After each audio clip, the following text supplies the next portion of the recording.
Saya tahu kalau di bawah situ kuburan semua. Anak saya malah minta turun. Ya aku mau tuyun. Lah, nopo? Main teman-temanku banyak. Lah, setelah keluar dari pijet itu dibloboi sama wedek adem itu. Saya kipasin. Lah tahu-tahu kok dia kejeng sama gereng. Wah, gitu.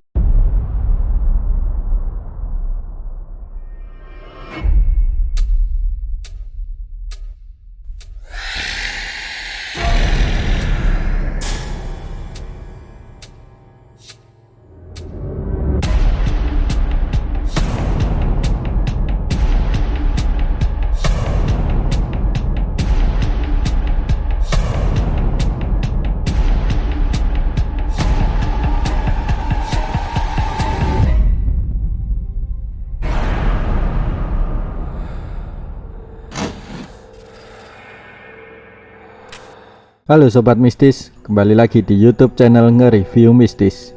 Obrolan ngeri, berbau mistis. Pada kesempatan kali ini kita sudah kedatangan narasumber. Dia seorang bapak-bapak yang ingin menceritakan tentang pengalaman horornya. Sebelumnya, bagi Sobat Mistis yang ingin berbagi cerita horor dan menjadi narasumber di YouTube kami, bisa kontak kami di deskripsi, ada email ataupun WhatsApp. Langsung saja kita perkenalan dengan narasumber kita malam ini. Halo Pak. Nggih, rahayu Mas. Rahayu. Nggih. Perkenalkan dulu Pak. Nggih. Boleh, namanya siapa? Nama saya Jatmiko, tapi nama panggilan teman-teman Demang Banyu. Demang Banyu. Nggih. Kenapa kok panggil apa namanya Demang Banyu Pak? Demang Banyu. Karena mungkin panggilan dari teman di Paguyuban. Oh, Paguyuban. Paguyuban apa ini Pak? Paguyuban Keris. Oh, Keris. Di Semarang. Di Semarang dengan nama Peta Semar. Peta Semar. Peta Semar. Peta Semar. Ya. Singkatan dari pecinta Tosanaji Semarang. Oh, begitu. Dan saya didapuk menjadi humasnya. Di humasnya. Boleh sedikit Pak dari Paguyuban itu sendiri, itu lebih seperti apa gitu Paguyuban dan kegiatannya seperti apa? Kalau Peta Semar itu sendiri itu anak-anak muda yang mencintai pusaka keris, khususnya yang ada di Semarang. Karena cinta keris bukan karena jeruannya atau dalemannya, tapi karena budaya. Nguri-nguri budaya kan. Oh, gitu. Melestarikan warisan leluhur ya. Warisan leluhur. Nah, apakah yang mau diceritakan Bapak Jatmiko itu sendiri berhubungan dengan keris? Iya. Oh, gitu ya. Iya. Awal ceritanya itu kayak gimana Pak? Jadi awal cerita mulai seneng keris itu waktu anak saya kecil. Yang pertama itu kecil, masih bayi, umur sekitar 9 bulan apa? Ya 9 bulanan. Jadi saya dulu nggak seneng keris karena tahu kan tetangga-tetangga bilang kalau keris itu klenik atau apalah, musyrik gitu loh. Lah itu kan karena saya dapat warisan dari kakek. Lah, saya biarin saja, nggak saya pelihara lah. Terus karena saya semangat sekarang memelihara karena kejadian anak saya yang mengharap itu waktu saya mau berangkat kerja digendong sama ibunya, ini loh Pak, ya nggak mau makan, ayo makan, tak bilang gitu. Saya masuk rumah, saya dengar itu pesawat. Nah, terus dia nggak sini, tahu-tahu langsung pingsan. Ya, nggak tahu itu pingsan atau nggak tahu apa, kan saya belum tahu. Saya masukkan rumah, istri cukup nangis. Saya pijat jempolnya itu, saya doa yang saya tahu saya doain gitu, dia langsung bangun. Dia bangun ketawa saja, enggak tahu enggak tahu kenapa itu lah. Akhirnya dari tetangga bilang bawa aja ke tempat dipijat biar nanti sembuh. Nah, saya bilang, ayo Bu, bawa ning tukang pijat. Saya bawa ke Baru Tikung itu pijat. Akhirnya dia dimasukin di kamar sama ibunya itu dipijat. Setelah keluar dari pijat itu dibloboi sama wedek adem gitu. Saya kipasin. Lalu tahu-tahu kok dia kejeng sama gereng. Wah gitu loh. Kenapa itu lah? Istri nangis, mbahnya tahu, bawa masuk sini. Lah bawa masuk ke ruangannya lagi. Akhirnya saya dipanggil sama mbahnya. Sudah sadar, saya dipanggil. Apa kamu kerja di pelabuhan? Iya mbah. Itu ada rekan bisnis kamu yang iri sama kamu. Akhirnya membuat kamu biar sakit apa gimana, tapi kena anak kamu. Nah, saya percaya gak percaya ya, karena saya orang Jawa kan memang banyak kayak gitu. Akhirnya dengan mbahnya itu bilang, kamu nanti baca ini kalau mau berangkat kerja. Nah, kena itu hari Jumat. Terus dari mertua itu bawa temennya ke situ, suruh beli telur apa di rumah saya dibenerin gitu loh. Nah, tapi orangnya sudah bilang, rumahmu kok banyak penghuninya gitu. Tapi kan saya nggak percaya, saya kan dulu orang carane ya modern ya enggak nganu, tapi percaya enggak gitu loh. Akhirnya saya hari Jumat, Minggu itu kan dulu Semalima rame. Akhirnya yuk jalan-jalan Semalima ya, kan jeneng anak pertama kan seneng-senengi gitu. Akhirnya saya bawa Simpang 5. Dari setengah lingkaran itu saya, loh keliling-keliling mau nggak? Mau. Akhirnya saya belikan keliling-keliling itu. Lah kok setelah dibelikan dia lihat itu, kalau dia diem kayak kejadian pas pesawat itu. Dia diem, ya anakmu diem aja ya, langsung pingsan lagi. Akhirnya saya ambil akuannya orang makan soto sate, saya ambil, saya doain, saya kasih ke mukanya anak saya, diem aja sadar. Langsung saya bawa tengah gereng-gereng lagi. Jadi gereng-gereng gini wah gitu. Wah. Orang itu bilang, Mas bawa aja ke teman saya yang jualan koden, itu anak kamu kena sawan gitu. Okay. Akhirnya saya pulang, sudah sadar saya bawa pulang kok kayak gini terus anak saya ngono. Jadi kalau malam jam 12 nangis, habis maghrib panas. Temen itu yang kerja di pelabuhan juga cewek ke situ. Nah, padahal anak saya itu sulit banget untuk dipegang sama orang, sulit. Tapi pegang teman saya itu kok mau. Dikasih minum, diduain badannya nggak panas. Tapi teman saya bilang, kalau saya pulang ke rumah, saya besok nggak berangkat kerja, berarti saya tukaran tarung karo sing ganggu anakmu. Wah, ono sing ganggu anakku bareng aku ngoten. Nah, terus banyak sih ada temen yang nyarikan orang-orang pintar ke rumah. Nah, ada salah satu orang pintar itu bilang, itu di rumah kamu banyak pusakanya, coba mas kamu pelihara. Mungkin karena kamu tidak pelihara, jadinya pusaka itu tidak bisa melindungi rumah kamu atau keluarga kamu. Wah, maksud tuh aku saya bilang gitu. Akhirnya setelah saya kok nggak percaya, akhirnya anak dan istri saya suruh ke rumah mertua. Nah, itu kejadian saya pas punya uang sekalian bangun rumah itu. Nah, anak saya dirujuk di rumah sakit.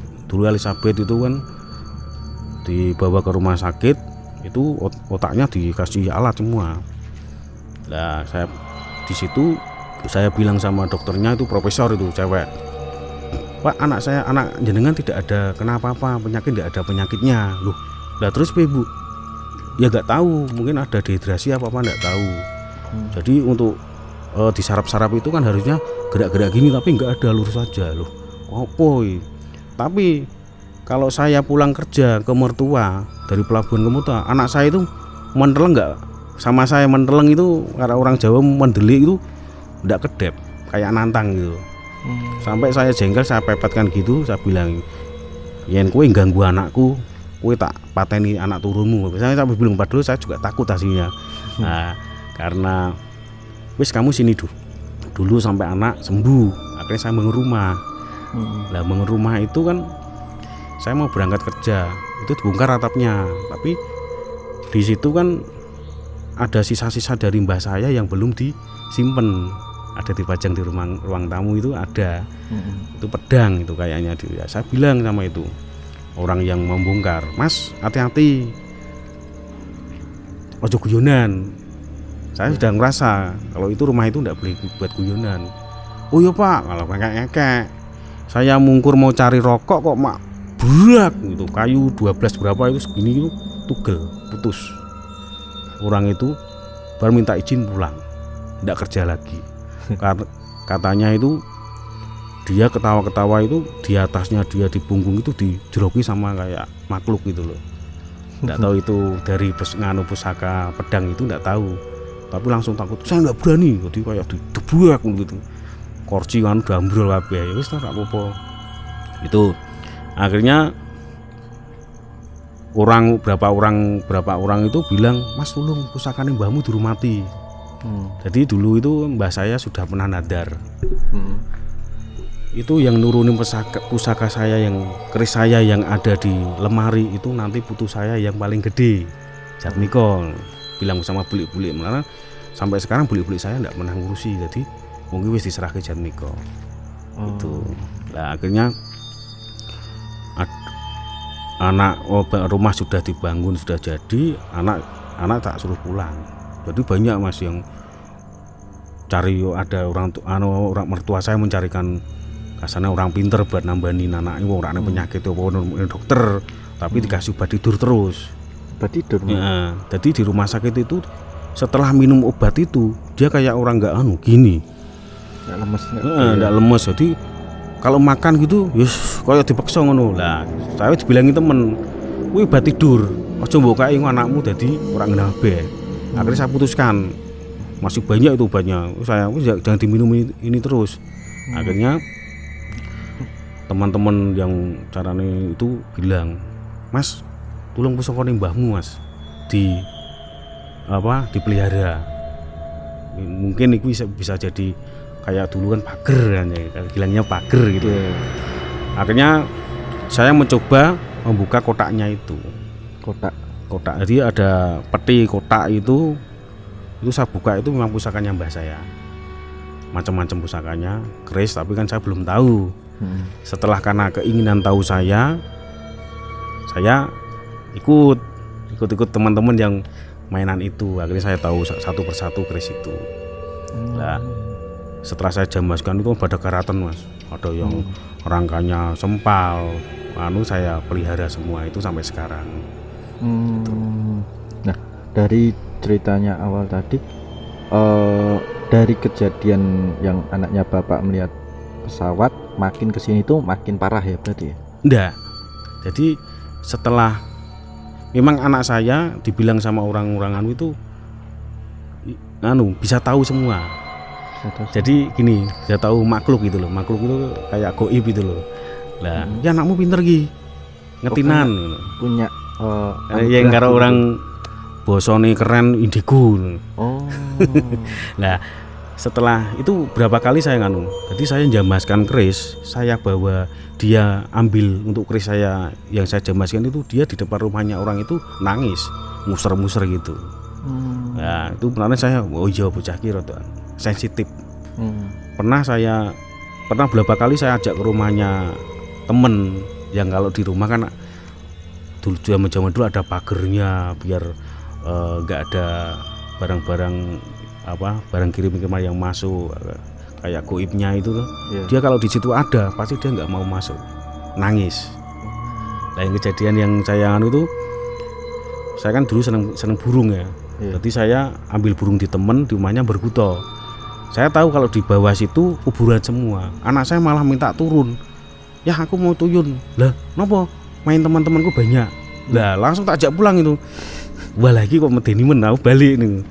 Nah itu akhirnya dengan teman-teman bantu itu akhirnya bisa sembuh. Kalau boleh tanya nih Pak, cara merawat keris itu sendiri itu seperti apa? Kalau keris itu kan kita merawatnya jangan sampai karatan. Itu yang merusak bilah itu ya. Bilah itu kalau keris itu kan namanya bilah ya. Bilah itu biar nggak karatan itu gimana caranya? Ya kita warangkan itu kalau orang-orang anu jamas diwarangkan itu kita ke empu atau ke tukang warang itu untuk membersihkan. Nah, untuk perawatan kita sendiri itu nanti kita minyaki itu ya kita lihat kalau kita buka kadang kan keris itu tidak boleh dipegang sembarangan karena kalau dia dipegang sama tangan itu nanti tangan kita kan asin katanya itu bisa membawa karat. Nah dengan itu tidak kalau pegang keris juga harus hati-hati jangan sampai kena wilah itu jadi harusnya pegang gini saja. Nah dengan menanggulannya itu kita minyaki gitu minyak yang tidak mengandung air. Oh begitu. Kalau keris itu sendiri itu istilahnya itu jenis atau nama itu kan beda-beda Pak. Kalau di keris itu namanya dapur ya. Dapur itu ya bisa dikatakan jenis ya. Itu dapurnya itu jenisnya apa gitu. Kan ada macam-macam keris itu ada yang lurus ada yang low. Saya belum tahu tirakat timbah saya kayak gimana gitu. Akhirnya saya ikut-ikut itu akhirnya tahu ya tahunya kalau keris ini ada dan tidak itu kita bisa merasakan kalau kita fokus dengan rasa. Maksudnya ada isinya kodamnya ya ada kodamnya gitu kita bisa rasa. Itu kalau kita bawa keris baru saja pengalaman saya kalau saya alhamdulillah saya pergi dikasih keris baru kerisnya itu memang kodamnya gede atau katanya orang-orang itu isinya gede itu di rumah juga gak enak bawaannya panas turu kemrungsung blublak gitu. Akhirnya dengan bisa menetralisir kayak gitu gimana ya kita sholat minta kayak kepada ya Gusti Allah bahwa itu kita menguri-nguri budaya gimana caranya biar tidak ada apa-apa di keluarga saya gitu. Akhirnya ya biasa saja. Gitu. Nah dari cerita keris ini Pak, kalau boleh nanya nih Pak, keris itu sebenarnya tuh sudah dibuatkan gitu ketika ada empu atau yang pembuat kerisnya itu sudah telah ada kodamnya atau mungkin bisa dimasukkan kodam atau gimana itu benar? Empu itu kan membuat pakai tirakat mas puasa dan dia cari bahannya juga nggak bahan meteor. Oh bahannya nggak yang hanya besi biasa gitu? Iya kalau besi biasa itu kan kalau di sini kalau di saya itu keris koden buatan sekarang gitu. Koden itu buatan dengan banyak nih buat brojol itu dengan jumlah banyak tapi sama itu namanya koden. Kalau yang bisa membuat pamor itu kan meteor itu. Nah, ada kejadian lain Pak mungkin yang dialami Bapak setelahnya itu? Kalau yang sering itu malah anak saya bilang itu ya sering karena saya di loteng atau tingkat itu tempat pusaka aslinya. Nah, tempat pusaka yang satu di ruang tamu. Tapi anak saya yang cewek yang saya ceritakan tadi itu seringnya kepingin tidur di atas. Itu saya kalau di luar kota itu katanya, loh ayah sudah pulang toh bu? Loh urung toh luar kota. Loh lah sih kepingin ngeloni saya siapa? Nah. Itu sosok saya itu percaya nggak percaya tapi kan memang itu saya tanya-tanya ke teman memang ada itu kayak gitu. Jadi ya, melindungi gitu loh, melindungi. Tapi untuk istilah lainnya ya juga nggak tahu saya. Gitu. Kalau Pak Jatmiko sendiri mungkin dari paguyuban sendiri dan setelah mendalami atau menyukai dari keris-kerisnya itu pernah nggak ada kejadian yang orang lain hitungannya kesusahan dalam hal yang kurang di luar medis lah itu? Ada nggak ya? Kalau saya nggak pernah pakai keris ya nanti dikirain saya menduakan sama Gusti Allah sama benda itu. Itu saya kalau dimintai tolong untuk menyembuh kena sawan itu saya nggak pernah pakai itu, pakai doa saja. Oh gitu. Berarti beda ya ini konteksnya ya. Iya. Ya ketuhanan ya kita Ya kepada ketuhanan Allah. ya. Ini keris hanya untuk warisan leluhur yang Kita harus direstarikan. mengutamakan nguri-nguri budaya, tapi orang-orang yang lain kan wah dulanane keris klenik tetek mingek engko dadi dukun gini. Iya. Itu dikesampingkan untuk dipakuiban saya. Oh, Jadi yang diutamakan itu keindahan keris itu sendiri. Gitu. Oke. Udah banyak belajar nih Iya. dari Bapak. Ada kejadian lain Pak yang mungkin yang Bapak Ya alami? mungkin karena saya sering ikut-ikut teman-teman yang sering tirakat, terus sendang-sendang itu, setiap saya juga nggak percaya, tapi untuk teman saya itu karena dia bisa minta tolong sama saya, Bung, dongake anakku panas, ya saya cuman mendoakan, tapi kan saya nggak tahu itu dijabahi atau enggak. Ya alhamdulillah dijabahi, jadi adem. Kayak kemarin itu temen di Lawang Sewu, dia luar kota, ada tamu dari Palembang apa enggak tahu, itu 5 bis, saya dimintain tolong. Nah, dimintain tolong itu, wah saya ya takut loh, saya enggak pernah minang ini kok dimintain tolong untuk mendampingi mahasiswa. Akhirnya dengan orang itu bilang kamu bisa, waduh. Besok aku kan senengnya pakai belangkon, saya hari belangkon sama itu saya ke Lawang Sewu, akhirnya saya duduk. Nah, ayo, kayaknya seru nih, nanti bisa dilanjut di part kedua ya Pak. Siap. Ya? Oke Sobat Mistis, masih banyak cerita dari Bapak Jatmiko sendiri. Nanti kita lanjut di part kedua. Nantikan cerita pengalaman horor hanya di YouTube channel Ngeri View Mistis. Obrolan ngeri berbau mistis.